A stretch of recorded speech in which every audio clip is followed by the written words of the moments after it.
What's up, YouTube? Welcome back to Tactical Advantage. Today we're going to do something a little bit different.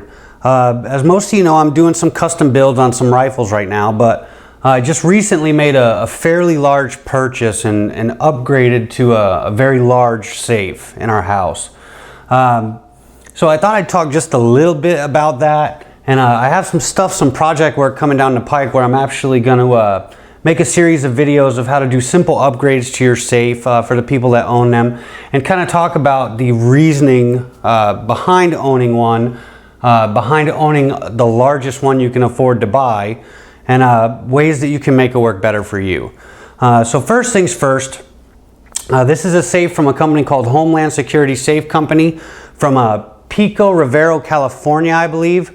It was a long, arduous process for me to find a company I wanted to work with, find a safe that worked for me in the price range that I needed it to be in. And I found working with Homeland Security to be a very painless and nice process, actually. Especially when you're buying something this significant for this kind of price point. You have to put a lot of faith in the vendor that you're working with, because you're basically buying it sight unseen. It was a very painless process. I spent some time talking to my salesperson, who was the only person I dealt with through the entire process. Spoke to him about my needs, my business, and my pleasures, and what I was really looking for in a safe. And really what we came down to is this is basically the largest model they make before you really start getting into like a vault room. This safe is 6 foot tall, 5 foot wide, 3 foot deep. It's categorized in their large safe category. You know, there's some nice amenities to it. It's not insane. It's not every bell and whistle you can get in a book. It's got a nice texture paint job. We opted for the silver pinstriping, and obviously it's a fairly large safe. It's got a deluxe interior, which I'll show you guys here in a minute. I did not opt for an electronic lock. Personally, I'm more into the mechanical locks. I feel more secure. I don't want to get locked out of my safe because of a 75-cent battery. And have they come a long way in electronic locks, and are they made not to do that? Sure they are. But again, I just feel more comfortable with dials. But anyway, I'm going to run you guys through. I'll show you the interior. I'll give you a couple looks. I'm not going to go into the specs of the safe for obvious reasons. What I will say is it's been upgraded and is fairly secure, and I'll leave it at that. But really, this is more of a primer just to kind of show you guys what it looks like and kind of why I went with something this large, and why it might not be a bad idea for you to do the same thing if you're deciding to jump into the safe market. Basically there's safes for every potential scenario you can imagine, with size being one of the major factors, security levels being another major factor beyond that. This is actually a level 5 security safe. It's been beefed up. It has a higher fire rating than you would normally see in some of the less expensive safes, and it's just overall a very nice product. So anyway, let's get the camera here and we'll open up. We'll take a closer look and let you kind of see what's going on. There's nothing in it right now. Maybe just one gun that I popped in it, but it's empty, as we just got it the other day. So let's take a peek. All right, well, that'll give you a look at the front. It's got a nice kind of matte, flat black finish. Like I stated before, silver pinstriping, Sargent and Greenleaf dial lock, good lock, 5-pin actuator for the door. And that's, you would think that this would be relatively hard to open, but everything slides and is fitted very, very nice.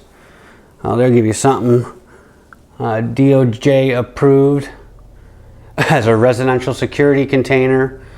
And we're looking at 1800 degrees for 60-minute for our fire rating. So a fairly decent fire rating, while you can still maintain a decent budget. It does come with the deluxe interior, so you can see like the pleated interior. I know you don't have much light in here right now, and there is no lighting in it. You can purchase these with lighting pre-installed from the factory, options of your choice.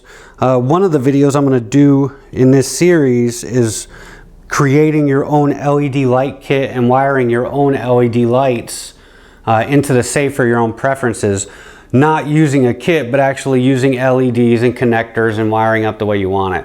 That's relatively easy. I thought that would be helpful for guys because it's not difficult to do, but you can get some pretty good results. And basically I'm going to wire that into a motion switch, so when the door opens, the lights will automatically come on. That's something you'll probably see in about a week or so. But as you can see, I mean, there's ample room. This is rated basically as a 64 gun safe. I think if you were creative, you could probably get around 100 in there. Basically, you have your long gun storage on one side. For your extra long field barrel guns, you have a shelf with the exposure coming through from there. Very large shelf on the top. I'm sorry I can't really get you guys much better lighting than this. But, and another interesting thing is this shelf right here actually lifts up, and you have another long gun section if your preference to firearms tends to be more in the long gun scenario. So really, this is about the biggest safe you're going to find out there that's not completely custom or just insanely expensive.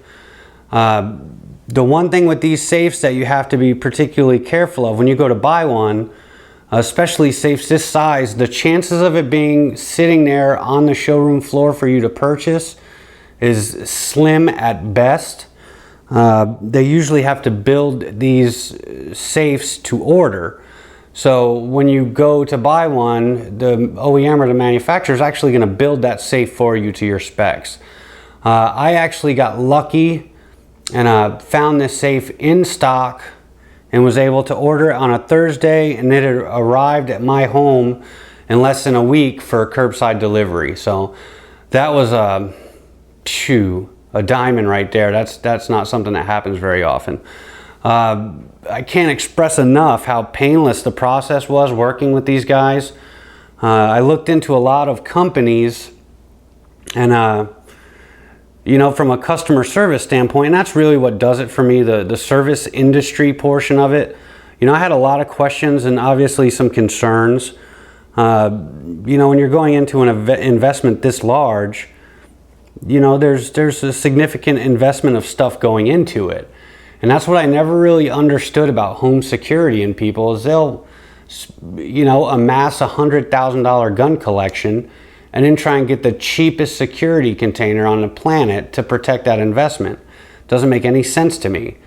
So, you know, obviously it's pretty pricey, but it's going to do the job, and it's an investment. This is something that'll last a lifetime for myself and be passed on to my son if he so chooses to get into the hobby, or for whatever security purposes he needs. So this is less like buying a car and more like buying a house.